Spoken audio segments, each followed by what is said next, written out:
welcome back to In Search of Black Power. This is part 2 of our conversation around the child welfare and the impacts it has on Black families. So again, I want to throw it to Rasheem so kick us off with part 2. Yeah. So we ended part 1. If you haven't seen it, feel free to go back and watch it, but it's not necessarily required to engage in this conversation. It just is helpful in terms of providing context. One of the things that we left off with is having a discussion around not only poverty, but even more specifically, we were talking about why isn't this talked about a bit more, and particularly around in Black feminist spaces, given the impact on Black women, given the impact on Black children, given the fact that we all tout that, of course, that Black lives matter, right? One of the reasons that it is assumed or thought that maybe the conversation isn't broadly talked about in those spaces is because of class issue. Because the women that it impacts at a larger rate, the Black women that it impacts at a larger rate, are at or below the poverty line. So with that being said, in having this discussion around Black families being torn apart, having a discussion around poverty matters to start it off, and then we're going to get into some of the creative ways in which families are torn apart and interracial adoption and that sort of thing. So let's start first with the poverty conversation. So housing and security are among the main reasons why children are taken from their families and put in foster care, right, in stable housing. There's a prevalence of single mother families, and this affects women's poverty because women are disproportionately bear the weight of childbearing. And here's some stats to help with that conversation. So with the poverty rate at 23.3% in 2019, slightly higher than it was in 2000, Philadelphia is saddled with the distinction of being the poorest city in America. It is also one of the cities with the highest rate of youth in foster care. In 2018, Black kids represented 14% of the youth in the U.S., but 23% of those that were in foster care. Getting more closer to home, and Baltimore specifically, 33.3% of children in Baltimore City live below the poverty line. I'm going to say that one more time just because this is where I live. 33.3% of children in Baltimore City live below the poverty line. So that is $24,300 for a family of 4 in 2016. This is according to Maryland Alliance for the Poor in 2018. I say all that, and I'm going to encapsulate it with this quote by Bell Hooks in The Feminization of Poverty, and I think it also helps to even further bring home one of the points that Grand Prix was making in part 1. She says, the most profound betrayal of feminist issues has been the lack of mass-based feminist protests challenging the government's assault on single mothers and dismantling of the welfare system. Privileged women, many of whom call themselves feminists, have simply turned away from the feminization of poverty.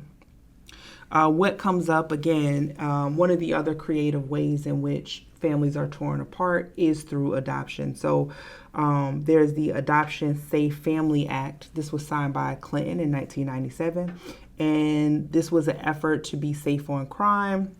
And the idea was that youth were languishing in foster care systems, so what we need to do is we need to free them so that they can be, also, they need to be set free so that they could be adopted. So what this did, this act, is it sped up the termination of parental rights. It gave incentives to place youth at out of foster systems and into foster care. Now, there's a lot of cost and resources that are going into setting up something like this, right? The whole process of termination of parental rights, there's people involved, they receive coin for that process, for that administrative work. Mm-hmm. And then also those incentives that are given to foster system to place them in adoptive care. If the issue with the family or with that is the challenge is lack of funds and resources, why not give that family, that single mother, that person, that parent, those funds that you would use to displace them from their family, and instead speed up the disconnection of their own parental rights. So you have foster care, which is oftentimes short term, and adoption is, of course, the long term. So you get money to foster kids because it's like, well, kids are expensive. We'll help you do it. And one of the things that people, like you said, it's like, well, if you give money to foster kids, how about you just give the money you give to the foster to the actual biological parent? And it's this weird truism, this tautology, where it's like, well, they've already proven they're unfit. But they're unfit because they're poor, usually. So you could give them money to make them not poor. That would make them fit. But it's like, no, we'll just send them to someone else and give them money. Mm-hmm. And this is over-coded with, and also just so people understand, again, from the policy perspective, the federal government will reimburse the state if the person who is in the foster care system would have qualified for certain forms of federal assistance because they were poor. So if you're a state and you have poor people in your state and they're having trouble raising their kids, you got to pay for special ed. You got to pay for food banks. You got to pay for all of these social services. They're a drain on your state. But if you take that kid away from their biological parents and make them a foster kid, now I can go to the feds and hit the feds up for the money to support that. Mm-hmm. So they go from being a drain on my state coffers to being a cash cow for the state. So how we construct federal funding systems has a huge impact on how the systems actually function. As you stated before, a lot of this goes all the way back to the Social Security Act passed in the 30s. So these complex interactions between the feds and the state have huge implications for how the violence flows against our families, which is why we wanted to do this podcast. But it's not just material. You know, lots of people on this channel are historical materialists and Marxists, and that's great. But we have to understand there's something going on here that isn't just material, isn't just dollars and cents. So if you think about this logic of being unfit, and you said it last time, you had this black family, they were holistic, they called their kid Amon-Ra, and they looked at that child and said that they were malnourished. Based upon and again, it wasn't just the fact that they were having trouble transitioning from breast milk to whole foods. It was the conceptualization of this black family. They didn't look like they were taking care of the child in the eyes of the people at the hospital. Think back to the Move bombing. And one of the arguments that the black social workers, the black middle class was making against Move in Philly in the 80s was that, look at those kids. They got dreadlocks. They run around the street. They dirty. So as opposed to seeing them as free-range children, which is all the rage in California over the white families, they're seeing them as mistreated and neglected. And we know there are allegations of child abuse with Move. We know that's a complex situation. But again, juxtapose how Move was treated, oftentimes by black professionals, to how white parents will do these similar things. You know, kids with dreadlocks, running around, dirty. They're seen as not just fit, but inculcating freedom into their child. And this gets to a story that I imagine a lot of people on this channel will already know, but in case you don't, the story of the Harts, excuse me.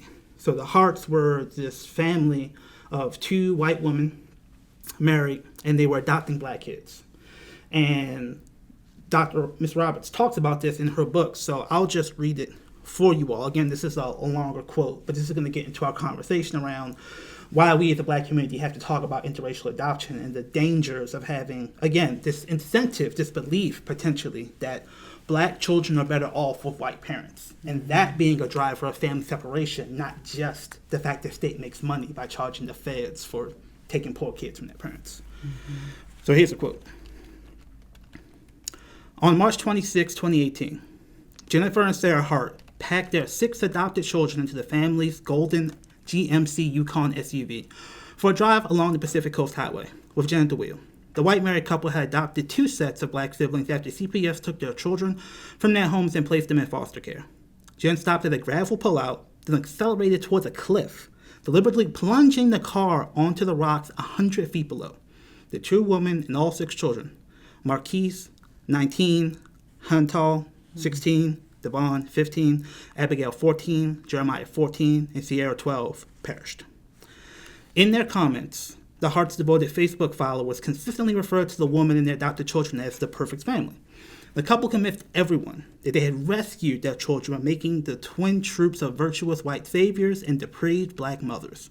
Jan claimed that Devontae was born with drugs pumping through his tiny body, in quotes, and by 4 years old had, quote-unquote, handled guns, been shot at, and suffered severe abuse and neglect, end quote. Yet there were numerous signs that the children were being victimized by their adoptive mothers. In September 2008, 2 years after she was adopted, Hannah, 6, told a teacher that the bruises on her arm were from being whooped with a belt. After police investigated, the couple took Hannah and their 2 siblings out of school. 2 years later, when Abigail was 6 years old, she told her teacher that Jen had held her under cold water and hit her after accusing her for stealing a penny. It was Sarah who pleaded guilty to misdemeanor domestic assault, and the couple pulled their children out of school for good. CPS continued to receive calls reporting that the children were being denied food and subject to cruel punishment. One night, Hannah showed up on the house next door to the Harts after escaping through a second-floor window, pleading with her neighbors, "Don't make me go back. They're racist. They're abusing us." A photo Jen posted to Facebook of the 3 children dressed only in underpants sitting on the wood floor spread with newspapers. Each child was splattering colors onto a sheet of paper, mini Jackson Pollocks going to town. My mind, and this is Ms. Roberts writing this, immediately went to the television commercial seeking donations for relief agencies that show images of starving black children. I wonder if the white Facebook followers were so accustomed to those images that the painting scene reinforced their view of the Harts as progressive saviors instead of raising concerns about their children's well-being. This is important. Another photograph Jen posted went viral, circulating on social media and television with a picture taken at a 2014 Black Lives Matter protest in Portland, Oregon, of a black boy wearing a rust-colored leather jacket and sky blue fedora hugging a white police officer as tears streamed down the boy's face. That boy was Devontae Hart. And just so people know, this is hugely viral. In 2015, when Baltimore popped off, this is one of the images we sought to actively counteract with the images of the Baltimore protest, with this image in 2014. And that black child who was hugging that white cop got driven off a cliff by his white adoptive parents. Right, so to just finish up the quote here. Devontae's death is made all more tragic by the fact that his aunt, Priscilla Celestine, fought for more than 2 years to adopt him and his brother and sister before a Texas judge handed the children to the Harts instead. Their mother, Sherry Davis, had lost custody of the children because of her drug addiction, and she and Clarence Celestine, the father of 2 of the children, relinquished their parental rights in 2006, expecting Clarissa's sister, Priscilla, to adopt the children. Priscilla, who had been caring for the children, had a clean record, steady job, a receptionist at a hotel, and a 5-bedroom apartment. But she ran afoul of child welfare authorities when the caseworker discovered Sherry watching her children while the aunt was at work. Arriving unannounced, the caseworker grabbed the children on the spot, telling them to kiss their mother goodbye. That was the last time Sherry saw them. Despite multiple investigations and evidence of maltreatment, the Harts were never separated from their adopted children. They repeatedly explained the ways of their abuse by attributing the family's problems to defects. The children had a heritage from their mothers. Foster care compounds the lie that black parents are incapable of caring for their children with the belief that black children are damaged and disposable. We have to go back to that part, Grand Prix, of all of those opportunities to report, like the child themselves saying they are abusing me, they are racist, no action taken.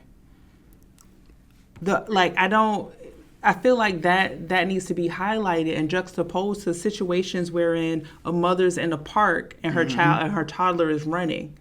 And she's telling them that that's my child. Or another person just calls and says, I don't think this child has eaten. Or this child just looks malnutritious. Yeah, and again, it's like, this is part of why we have to think into the libidinal economy, the economy of pleasure and desire and emotion, not just political economy, like material money. There's something about black kids that white people feel they are entitled to them, that they have to save them because the black parents are somehow inherently pathological. There's a fear of black parents reproducing like black revolutionaries in their children. So it's better if white parents take them, teach them to love America, love whiteness, love the status quo, as opposed to just the mere possibility of black people somehow injecting anger or bitterness or any political consciousness into their children, right? So there's just a fundamental belief. And unfortunately, again, many white women who call themselves feminists, who may be academics, Again, there were academic battles that Dr. Roberts had to fight with high-level Harvard academics to basically prove that it wasn't just that black mothers were worse parents. That's why this whole disparity thing existed. And again, it's just something very deep in the psychology of white Western thought that says that there's something dangerous about a black family being united. That it would be better somehow if we could inject and assure that the black child was somehow sutured to whiteness in some deep emotional, affective, material way. So this idea of interracial adoption, of course, is not just black kids. There's a huge legacy of interracial adoption in the Native American community.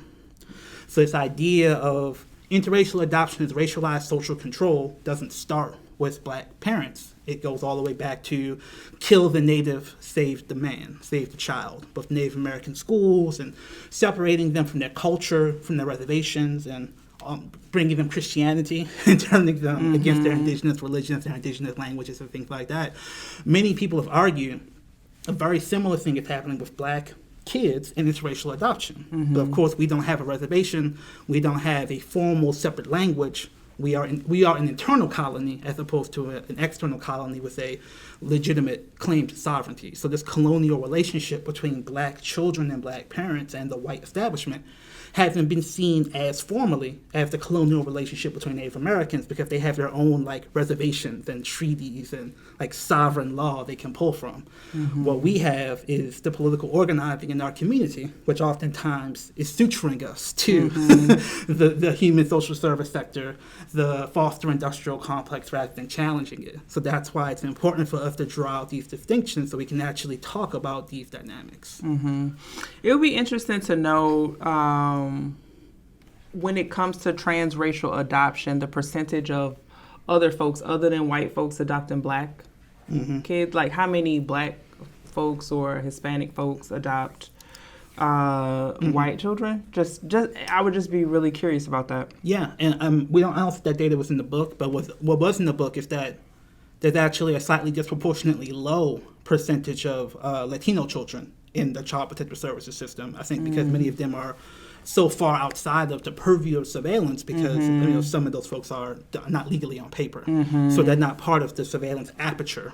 Right. If they're not legally on paper as you would be. And those people aren't welcomed in a lot of those spaces because in many communities, even if the majority of people are documented, from what I understand, the fact that a huge percentage are undocumented mean the whole community is going to be reticent to call CPS or call in those forces of the state because by accident, as a ramification, you can lead to somebody getting deported, But unfortunately, in our communities, the deep prevalence of all of these spaces of surveillance, again, school, if you apply for food stamps, if you take your kids to the doctor, they're just, just kind of, another example is online school. Like the fact that they had to have their cameras on for digital schooling. They're using that as a mechanism to expand the family welfare system into people's homes. Because if you're on a Zoom call with your kid going to school, school being digital for the pandemic, and they say, oh, your house look run down, they can use that as justification to put you in that family surveillance system. So there's just so many apertures of surveillance that lead to black kids being in the system.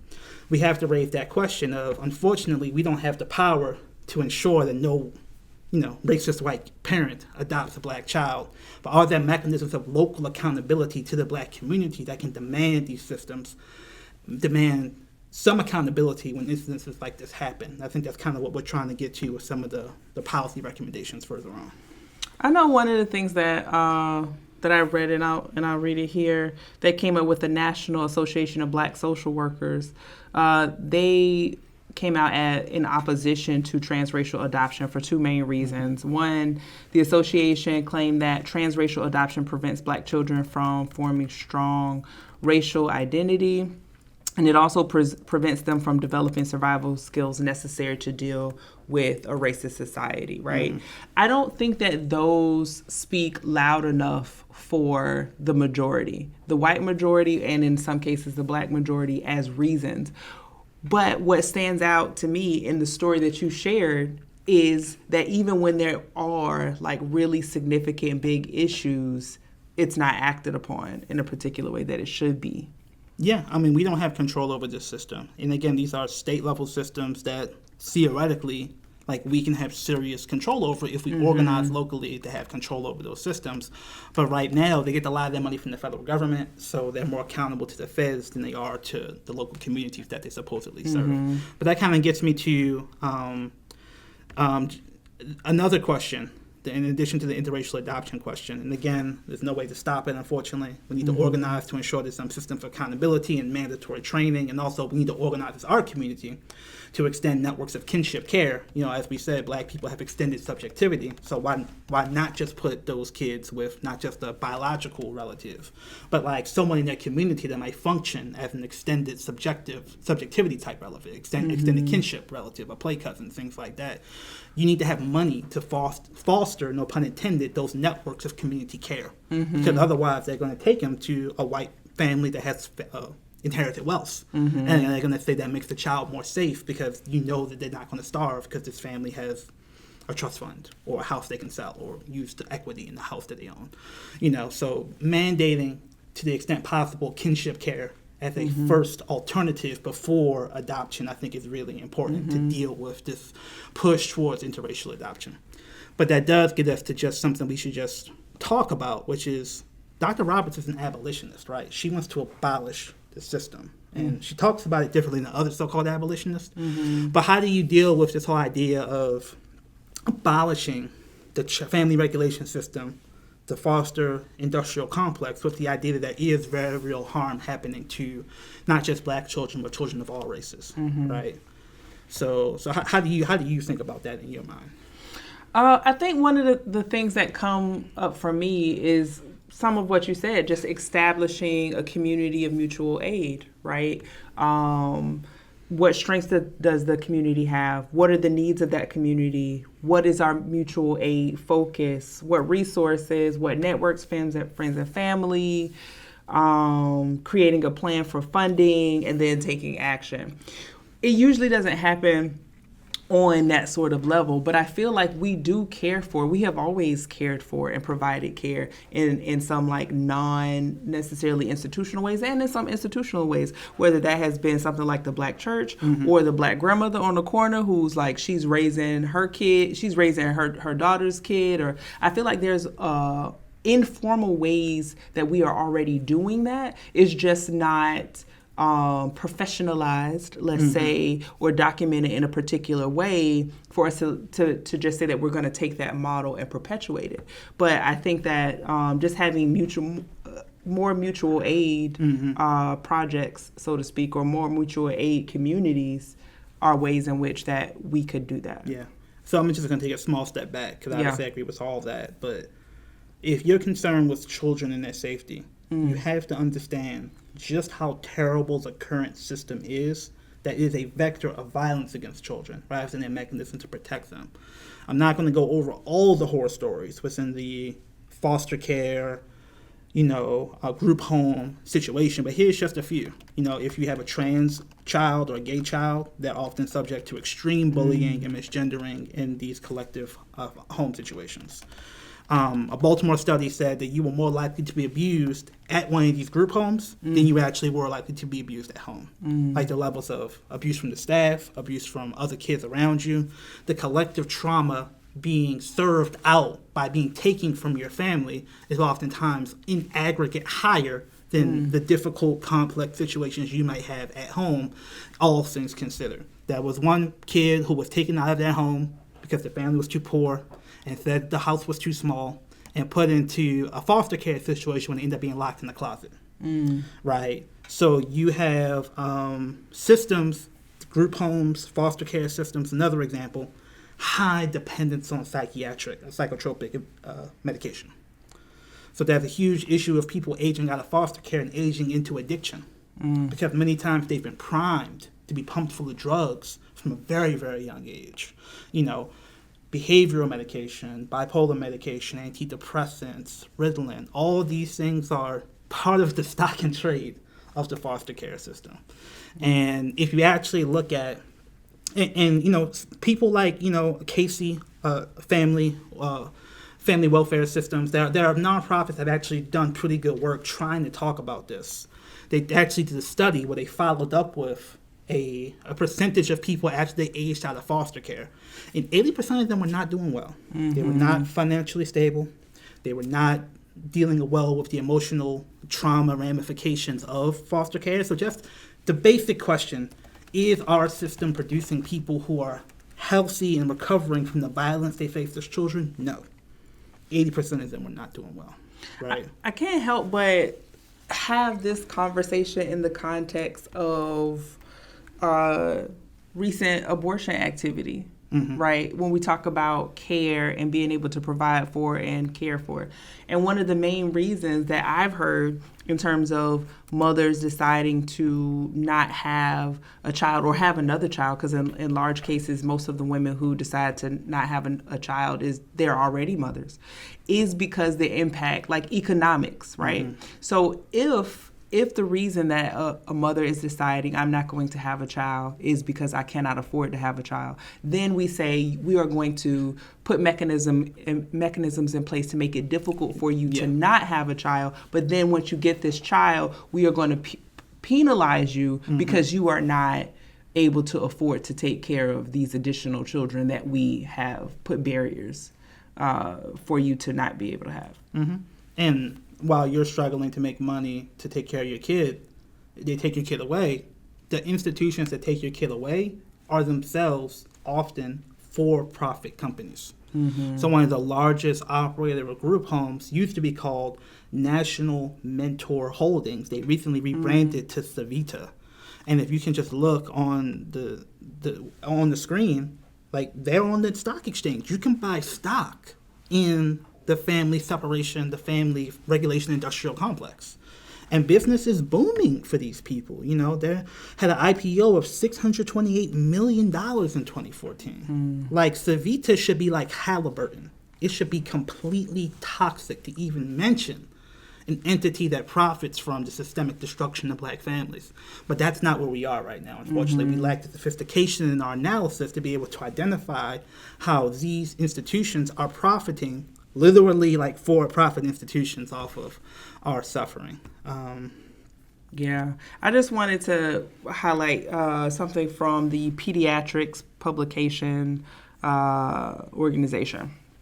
And it looks like they did this study in 2012, and they used a logistical regression models for those who are statisticians out there.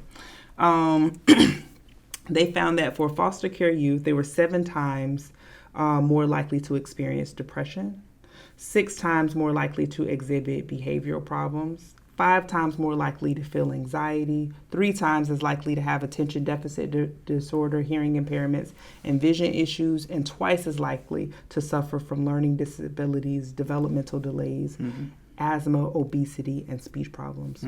If we are a care system, why are we using this as a mechanism when it has so many things that are telling us that it's harming? It's doing more harm than good in a lot of cases. Yeah, and again, this is a lot of people's anxieties about destroying what exists, is that they're scared about the violence that can be produced by not having anything in place. Now, we do have mechanisms in place that can be scaled up, obviously, to replace the system, but you have to understand just how bad the reality is in our current system. And again, I don't think traditional media has done a good job explaining just the degree of, again, if you're a social worker, if you are someone who has to work with people who age out of the foster care system, just the levels of psychological trauma and addiction. I mean, people fall out of foster care and enter into survival sex work. There's just so many different degrees of what you have to deal with in terms of really just a fallout of this failed system. And, many times people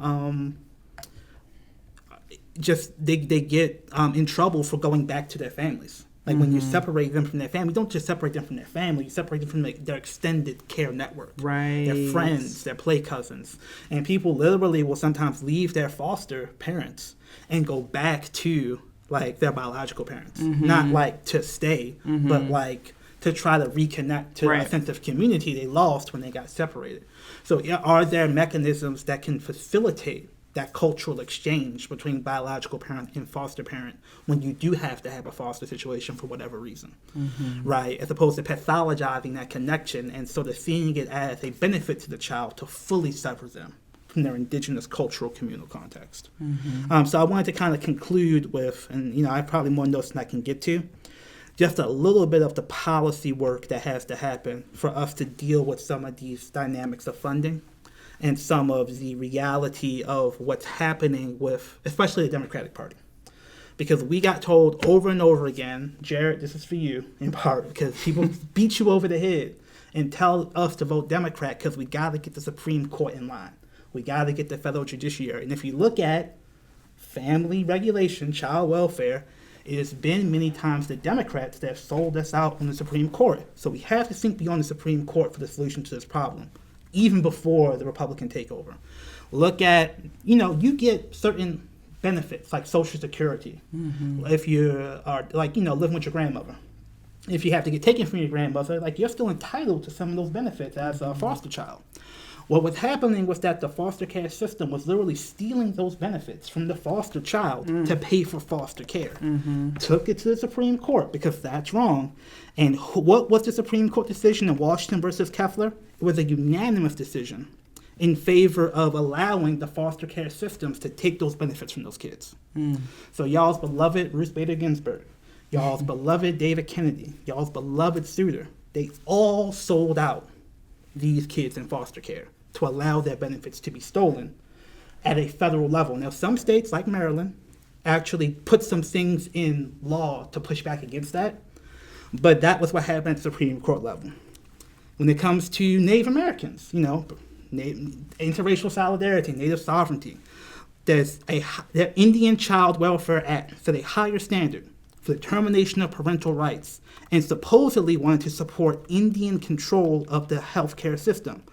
But in a case called Adoptive Couple versus Baby Girl, Justice Breyer, a Democratic appointee, agreed to allow a white couple to terminate their parental rights and adopt one of these Indian children.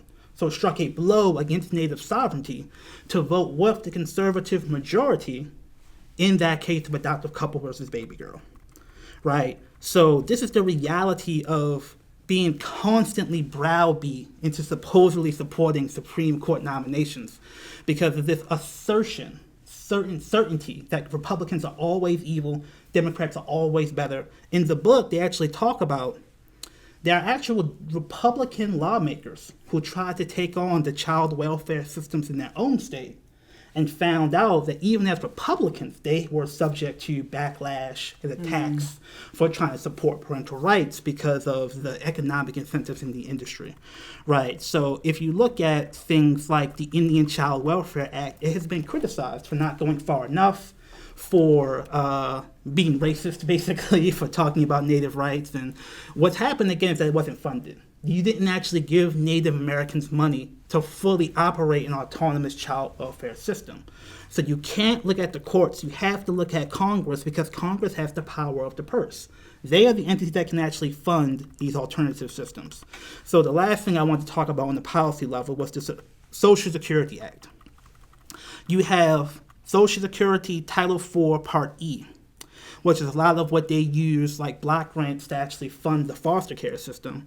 But you also have Part B, which is supposed to be preventative services, right? So what you have is Title E is an entitlement.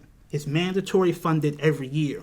Title B, the preventative stuff, the stuff we want, is discretionary. They can take it in and out of the budget every year however they want, right? So a potential reform, not saying for sure, potential reform is making Title B funding have parity with Title E, making a mandatory yearly allotment that match, or at least to some percentage, match the percentage for Title E. And these are the sort of policy machinations that our opponents use all the time to figure out how they want to screw us over. But we oftentimes, when we do policy, it has to be everything. It has to be universal basic income. It has to be global health care for everybody right now autonomously. It has to be a job guarantee. But it's sometimes these sort of very complex technocratic decisions that can determine whether a family stays together or not, whether a state gets reimbursed for doing investing in kinship care. I mean, that's another thing that you can say is, I believe some money in Title E can go to kinship care, but you can push at a federal level to demand more money go to kinship care from Title E, i.e. like the Black Extended Family Network as an alternative to interracial adoption. Similarly, Title B, a lot of that Title B money for preventative family protection services, keeping families together, that's going to like lawyers to go to court when people have termination hearings to their parental rights. And lawyers are cool. I'd much rather have preventative care be defined as something where you're actually investing in people's capacity to take care of their kids. Because I'm not trying to make Title B a full employment program for lawyers. Exactly. Because unfortunately, our Democratic Party is chock full of lawyers who think that is the solution to everything. Because you can win your parental rights, but if you still can't feed that child, if you don't have a system of conflict resolution between your baby mama, your baby daddy, or your community, you're still putting that child at risk of having a very tumultuous life. So beyond legal support, Title B should be expanded to go beyond legal support to actually foster care networks within communities to go upstream to prevent the root causes of people needing to go to family court and dealing with parental right termination in the first place. So these are some of the technocratic legal machinations that I think are really, really important for us to understand what is going on here. Because one of the last things I wanted to say is I think this is actually one of the issues that could most effectively create a cross-class, cross-race political alliance. Say more. Like look at, if you study QAnon at all, some of the people who got most into QAnon, their brains broke after their kids got taken away. So there's this feeling, they're like, why you want my kid? It's like, what you gonna do, abuse him? So this whole like obsession with child abuse, a lot of it comes from people getting their kids taken away, and this fear that like there is this system that is hurting kids. And there is a system hurting kids. It's just not run by reptiles. It's not run by an evil cabal. It's the family regulation system run by good Democrats. Is there a large number of QAnon supporters who had their children? Well, the ones who turned to violence, a lot of the ones who got most extreme and turned to like vigilantism and violence, a lot of them had their kids taken away. But there is a huge concern about how do we protect the children from the state. And that gets seen within the conspiratorial frame. But it's not a conspiracy to say there's a multi-billion-dollar industry that is less interested in actually protecting children, as we've seen, with operationalizing forms of social control through the lens of child welfare. And if you actually gave people a coherent argument that sort of explained to them the class and race roots of this system, and really making the argument that what starts with black people and natives is going to impact white people eventually. And that's an argument that many people have made, and I think this is really being borne out in like real fruit with the child welfare system. Because think about the opioid epidemic. Because now opioids are a public health problem. But if you're on methadone, if you're smoking medicinal weed, if you're doing any of these things, you as a white person can enter into that child welfare surveillance system. And one of the reasons why I think it's hard for people to adopt this is because we just still think social services are good. We think of them, because again, mostly I think because of the people that run them. They listen to NPR. They went to the same schools a lot of the people watching did. They drop their kids off at school. They live these like largely like liberal, nonprofit, professional lives, but the systems that operating are these vectors of deep, deep violence. And so just the last sort of two slides I want to bring up is Savita, for-profit healthcare company, not just group homes, but they also, like I said, merged with a very prominent group home entity. And look at who they give campaign donations to. The number one person they gave campaign donations to in 2016 was Elizabeth Warren. And I think Elizabeth Warren is seen as the epitome of progressivism, the epitome of the new wave of anti-austerity, whatever. And she's the top recipient of Savita campaign donations in 2016. I think that's the problem, is that it's hitting too close to home for a lot of the progressive mainstream. It's hitting too close to home for a lot of the good white liberals, the good black liberals, the good POC liberals who have sisters, aunts, cousins, brothers, who operate these welfare entities, believe they're doing well, see people being abused and suffering and think they have to do something. But all they have is the child welfare apparatus as it is, not knowing that there needs to be a political intervention into the system to build something different. Right? So again, I just think this is a good argument against the progressive mainstream. This is a good argument as to just a huge blind spot in the people who are supposed to be doing cross-class, cross-race activism.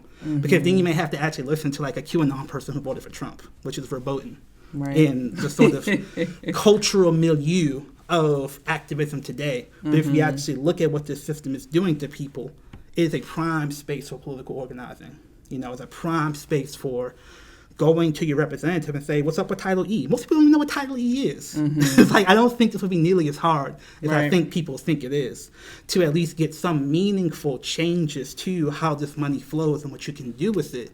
It just might require a vision of politics that isn't the sort of top-down progressive saviorism, which is like Medicare for all now, solidarity with every entity that's ever been oppressed ever, and never do anything with anybody that's not perfectly aligned with you. If you can get beyond those things, it's like, look, Title E is taking up all the money, and they're separating kids. Let's get some of that money for kinship care. Let's give some of the money for Title B and kick some of these lawyers out, because they're sucking up all the Title B money. That's my assumption. That's my hypothesis, is that a lot of that Title B money is going to legal services, which is basically more of the professional managerial class sucking up the money, right? So actually give it to you, black people, poor white people, native people, on the ground, connected to families who know what they need, and you actually see results.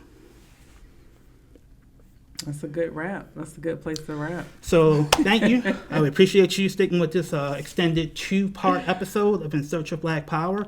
We hope that this gives you some ideas about how to organize in your community, places where you can plug in, and some insight into a very important space for resistance, but also really a space to build community and reestablish the care in our communities that we need to continue to go in search of Black power. So thank you, and look forward to seeing you soon.